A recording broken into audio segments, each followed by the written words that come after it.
A África não é um país, e nenhum país é como a África. Mas de todas as regiões que se estendem do Mediterrâneo até o Cabo, existe um país, o Botsuana, que permanece igual ao que era na época em que os europeus chegaram a este novo continente. Uma das regiões do Botsuana pode se orgulhar de ser mais bela e tranquila do que todas as outras, o Delta de Okavango. O visitante encontrará aqui uma terra mais gentil, onde a natureza mantém seu domínio e onde o homem é apenas um visitante ocasional. Mais uma distribuição Vídeo em Casa. Filmes para a família. Longe do predador humano, sob os olhos de Deus e do sol, o Botsuana é como um jardim. A riqueza de flores sustenta a vida de pássaros cujas cores brilhantes e delicada conformação deslumbram o visitante do norte. Por toda a mata parece não haver limites para os mais variados tipos de pássaros que se alimentam do néctar fornecido por infinitas espécies de flores. África, um mosaico selvagem. Versão brasileira Dublamix. Pássaros Rio. de maior porte, estranhos à civilização, sentem-se em casa na floresta, desde predadores até migradores que fazem uso dos lagos e riachos como locais de descanso após suas viagens. Os residentes podem esperar suas visitas descansando ou simplesmente relaxar à vontade. Qualquer crocodilo precisaria ser muito rápido ou ter muita sorte para pegar o pássaro de voo mais lento. Em terra ficam os membros mais altos e elegantes da comunidade que habita as pastagens.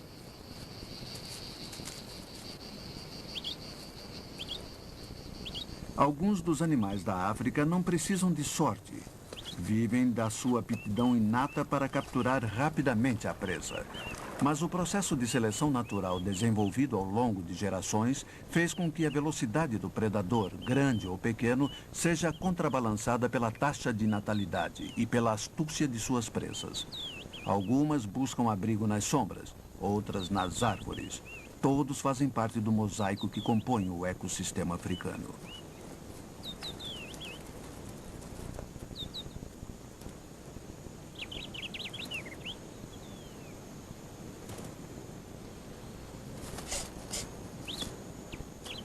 Depois da matança, aproximam-se os animais de carniça para realizar seu papel. Os primatas observam-nos enquanto desempenham sua função.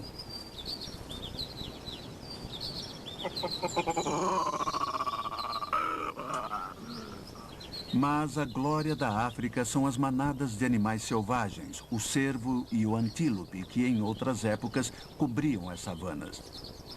Aqui no Botsuana ainda é possível ter-se uma impressão do que existiu no passado, antes da chegada dos agricultores e das brigadas de incêndio. Na água, desenrola-se uma cena que ocorria muito antes do surgimento do homem. Um respeito mútuo mantém os crocodilos e hipopótamos à distância. Apesar disso, os primeiros seriam capazes de caçar um filhote destes se tivessem a oportunidade. Diante do olhar deslumbrado do Leshui, o lago explode em cores. A relação entre os pássaros e a água é outro componente do mosaico africano. A água permanente na África é uma bênção com a qual nem sempre se pode contar. Aqui no delta do Okavango, existe água durante a maior parte do ano e os pássaros conseguem explorar seus recursos. O jassanã é às vezes chamado de trotador de lírios. Ele divide seu peso sobre as folhas por meio de garras longas e rijas.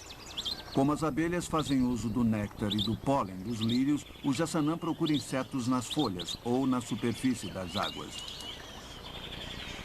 Outros pássaros se reúnem para pegar peixes ou comer as plantas do lago, um oásis de água em uma terra crestada pela seca.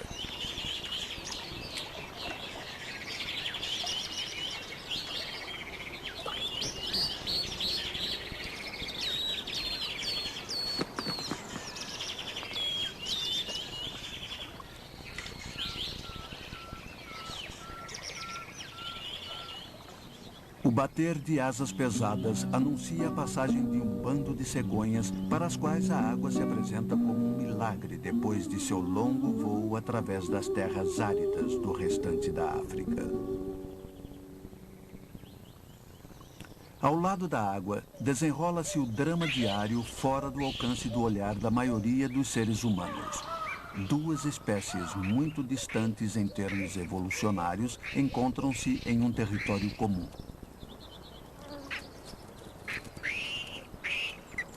Teria o monitor despertado no macaco um terror ancestral de seres escamados ainda tão comum entre os seres humanos? Como saber? Somente observando a mata, podemos ter uma ideia do que nossos ancestrais sentiam em relação aos répteis maiores, antes da ciência desvendar o mistério. Seria isso um eco dos primeiros homens se encontrando com os últimos dinossauros? Podemos perceber aqui nesta remota floresta como era a vida muito antes da chegada dos cientistas, ou até mesmo dos caçadores, às terras virgens. Os impalas são o espírito da África, uma espécie bem-sucedida em termos numéricos há séculos. Houve uma época em que estes belos antílopes da floresta ocupavam todo o sul da África. Eles se mudaram das savanas abertas para as florestas, o que alterou seu comportamento. Neste processo, o impala perdeu a necessidade de métodos visuais de sinalização e desenvolveu outras habilidades. Únicas entre os antílopes, eles possuem glândulas de faro na articulação das patas. Enquanto correm, levantam-nas alto, deixando suas marcas não apenas no solo, mas também no ar. Isto espalha seu cheiro característico, de modo que outros membros das manadas muito gregárias podem se manter em contato, mesmo quando estão todos em fuga. O impala macho possui outra habilidade única entre os antílopes. Seu rugido é muito possante.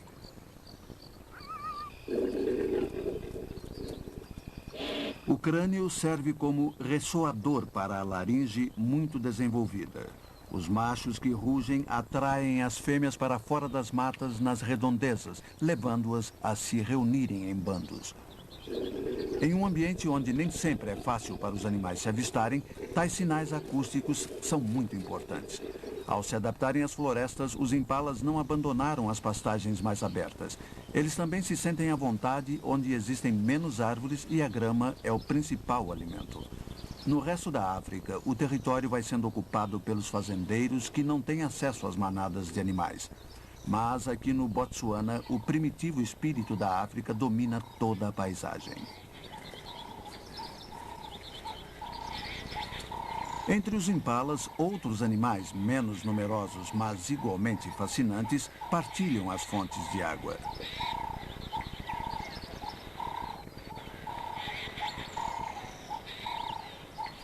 O que mais impressiona no silêncio do delta é a ausência do homem. Aqui, a pressão da agricultura não distorce a vida dos animais, nem as cidades ocupam seus domínios. Os raros visitantes humanos são privilegiados, não apenas por verem os animais em seu habitat natural, mas por compartilhar sua solidão em uma terra que não muda desde os tempos mais remotos. Uma rara simplicidade marca os dias longos. Aqui não se vê qualquer referência ao século XX ou a qualquer outra medida de tempo humana.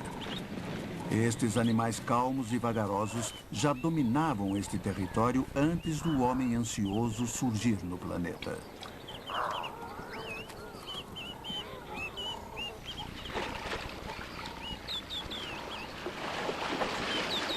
Penetrando pela mata, vemos o verdadeiro senhor dos animais da África, infelizmente em declínio em outras partes devido à pressão da cobiça humana. O búfalo e a zebra sabem quem se aproxima. Seu passo é macio, porém pesado. Um rosnado profundo ouve-se no ar, anunciando a chegada dos senhores das florestas. Nas tribos matriarcais, os elefantes vagueiam por vastas áreas, completamente à vontade, na ausência do homem. Aqui nada lhes perturba a paz ou interrompe o ritmo tranquilo de suas vidas. Os outros animais afastam-se rapidamente do caminho quando os elefantes passam.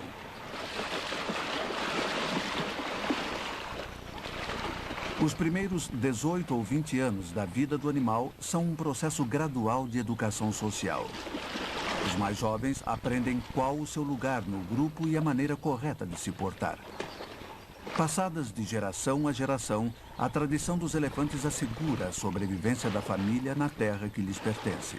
Em outras partes, cercas e rodovias desestruturaram seu modo de vida e caçadores massacraram suas famílias. Mas não no Botsuana. Outra peça do mosaico está em seu lugar.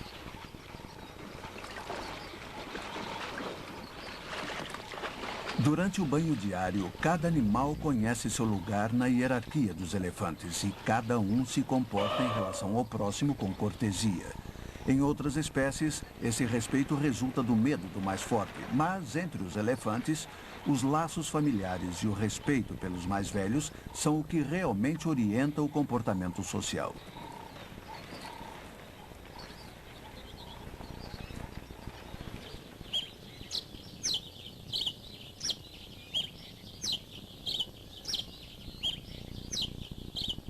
Entre os rochedos, o esquilo da terra encontra seu modo de vida onde sementes e frutas foram esquecidas por herbívoros maiores.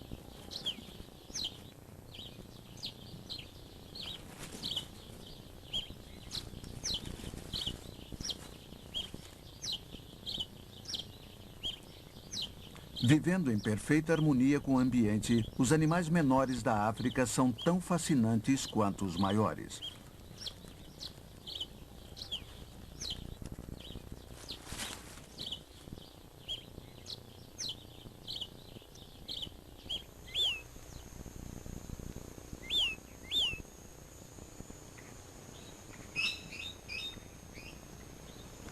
Menores que todos os outros animais, as formigas e os cupins são um dos elementos mais importantes no complexo mosaico da África.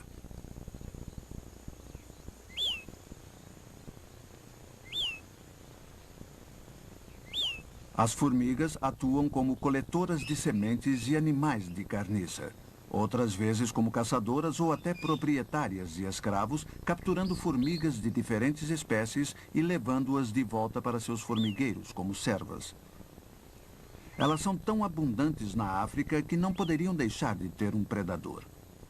Um dos predadores de maior sucesso que vive à base de pequenos furtos é o pangolim, bem protegido contra seus inimigos, mas caçador ávido de formigas.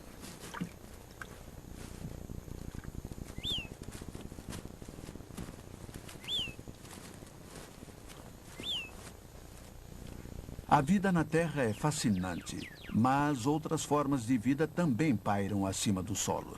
Nas árvores que pontilham a paisagem, desenrolam-se pequenos dramas diários em meio ao generoso suprimento de frutos e folhas. Caçadores do dia e da noite descansam à sombra, junto com um caçador dos ares. Para os macacos cercopídeos, as árvores são um santuário, bem como uma despensa.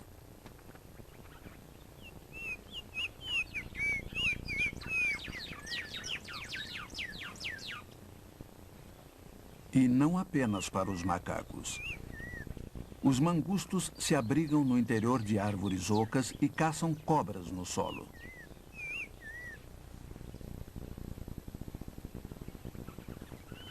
Nos galhos, a cobra está a salvo. Porém, mais abaixo, um de seus parentes de terra encontrou seu fim.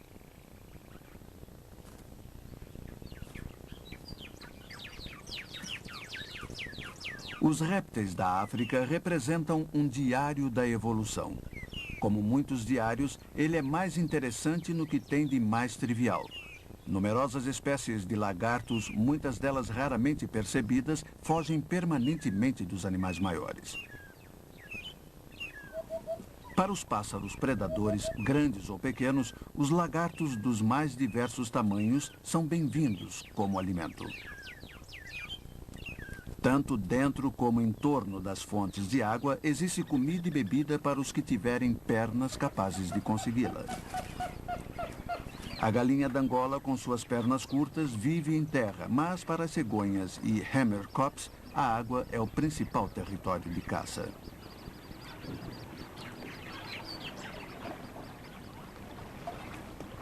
Em todos os territórios de caça da África, as presas são partilhadas entre os predadores de acordo com seu tamanho. Um pássaro de bico grande pode se alimentar de uma variedade maior de presas do que seus parentes menores.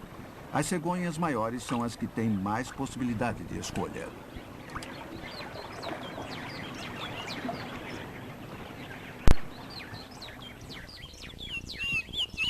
Os antigos rochedos da África já testemunharam tudo isso.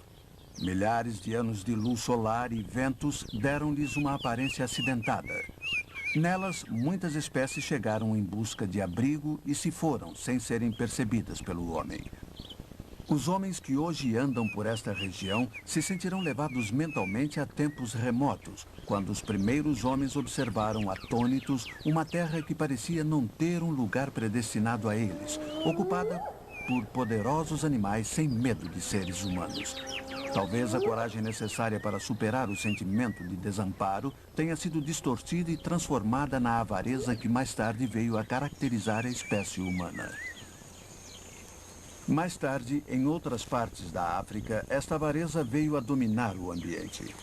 Quando os animais deixaram de ser valorizados por sua carne e muito menos por si próprios e adquiriram um valor monetário por suas peles e chifres, o destino de muitas espécies de grande porte foi selado. Houve um tempo relativamente recente em que era considerado um ato de coragem seguir um rinoceronte mata adentro e matá-lo para tê-lo como troféu. Este tempo já se foi. Com poucas exceções, os que viajam pela África levam uma câmera ao invés de um rifle quando partem em busca de um rinoceronte. Mas o valor de suas presas como material para entalhamento ou para fins medicinais cresceu com o declínio do esporte da caça. O rinoceronte branco encontra-se a salvo apenas no extremo sul da África. As espécies negras estão em fuga em quase todo o norte do Zambeze, defendida contra a caça ilegal ao sul do rio do mesmo nome. Aqui, entretanto, esperamos que estejam a salvo do rifle e da crueldade dos caçadores.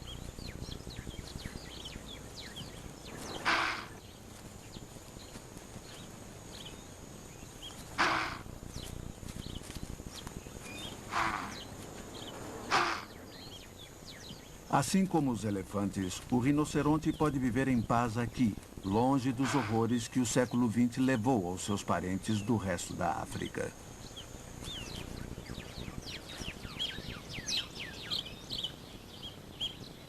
Para os leigos, os elefantes parecem tão destrutivos quanto os homens, deixando atrás de si trilhas de árvores destruídas. Mas, para os estudiosos, eles são vistos como animais extremamente responsáveis. O mais importante é lembrar as vastas áreas onde os elefantes caçam. As árvores despedaçadas durante a sua visita, talvez em épocas quando a comida era escassa, terão se recuperado quando a próxima manada percorrer o mesmo caminho. Os elefantes são como fazendeiros naturais ou guardas das florestas, criando ciclos de desmatamento e renovação, sem os quais muitas outras espécies estariam privadas de seu habitat predileto. Apenas quando o homem tenta limitar os movimentos destes gigantes, a sua administração natural se torna destrutiva.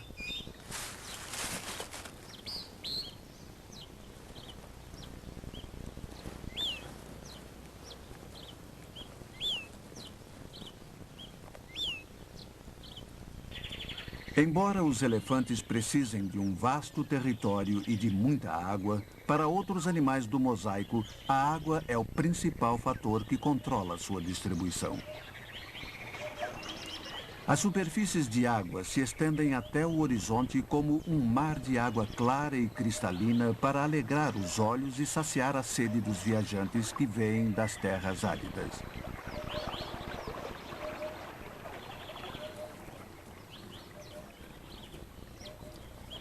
A girafa é um animal peculiar não apenas por sua aparência. Seu pescoço é extremamente longo, que lhe possibilita um alcance superior quando se alimenta nas copas das árvores, e a melhor observação possível da paisagem tem efeitos secundários. Leva a girafa a tirar quase todo o seu peso das pernas dianteiras, de modo que as traseiras são usadas apenas para propulsão. Devido a isso, ela pode correr usando as pernas dianteiras e traseiras de cada lado simultaneamente. O elefante é um animal único por muitos motivos. Analisando desde a complexidade de sua vida social até a sutileza de sua comunicação dentro do bando, vemo-lo como um animal diferente dos outros mamíferos. Os elefantes brincam, têm senso de humor, mostram irreverência filial e respeito pelos mais velhos. São muito parecidos com os seres humanos. Talvez por isso encantem aqueles que chegam a conhecê-los.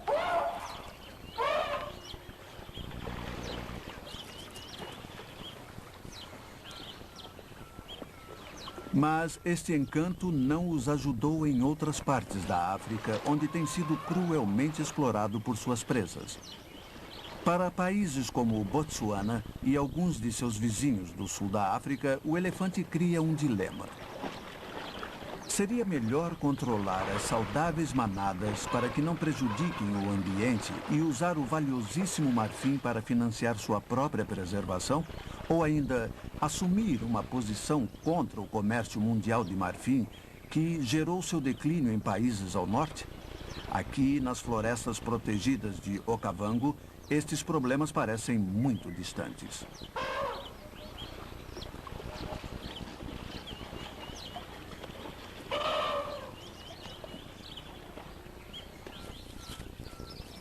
Aqui, o viajante pode relaxar entre outros animais que vivem totalmente à vontade.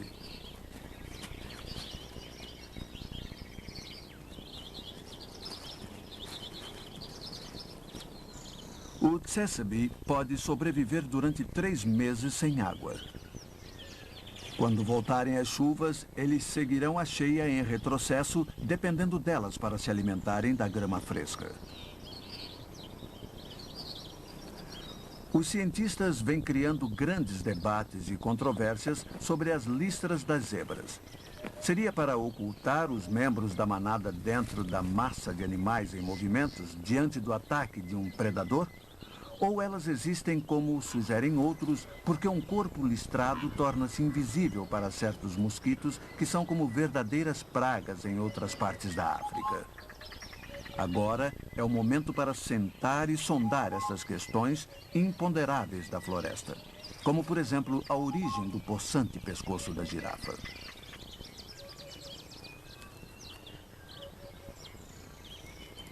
Mas a vida dos herbívoros não transcorre sem perigo. Os leopardos precisam comer. Sua comida é selecionada dentre os herbívoros que vivem à sua volta. Depois de uma caçada bem-sucedida, o leopardo costuma levar o alimento para o alto, colocando-o sobre os troncos das árvores. Sua força pode ser inferida a partir do tamanho da carcaça que eles conseguem levantar até o esconderijo. Suas presas chegam a pesar 50 quilos ou mais e são mantidas a salvo dos animais de carniça do solo. O guepardo veloz e delicado é outro predador cuja sobrevivência depende de perícia e velocidade na caçada. Suas crias devem aprender a arte de matar antes de saírem vagueando sozinhas pelas matas. Eles se beneficiam de uma mãe devotada durante os primeiros meses de vida, que lhes proporciona alimento e proteção contra o perigo.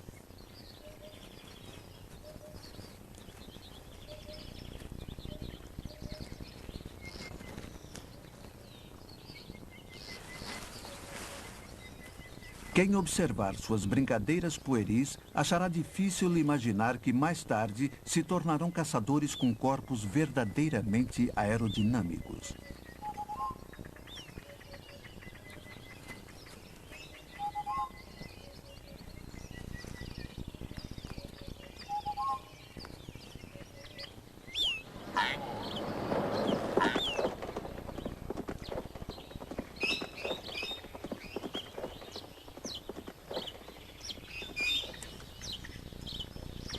O leão tem sido chamado de rei dos animais, e aqui ele é certamente o maior e melhor de todos os predadores.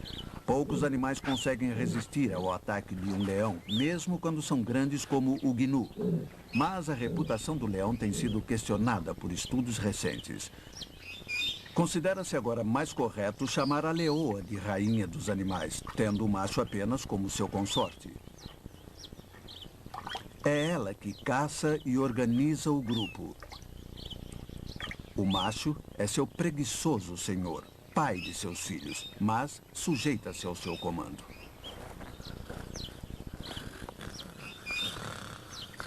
Qualquer que seja a verdade destas teorias, ele é, ainda assim, um esplêndido animal, o símbolo da África, dormindo tranquilo na segurança de uma terra muito pouco afetada pelas atividades do homem. O leão é a peça-chave do mosaico.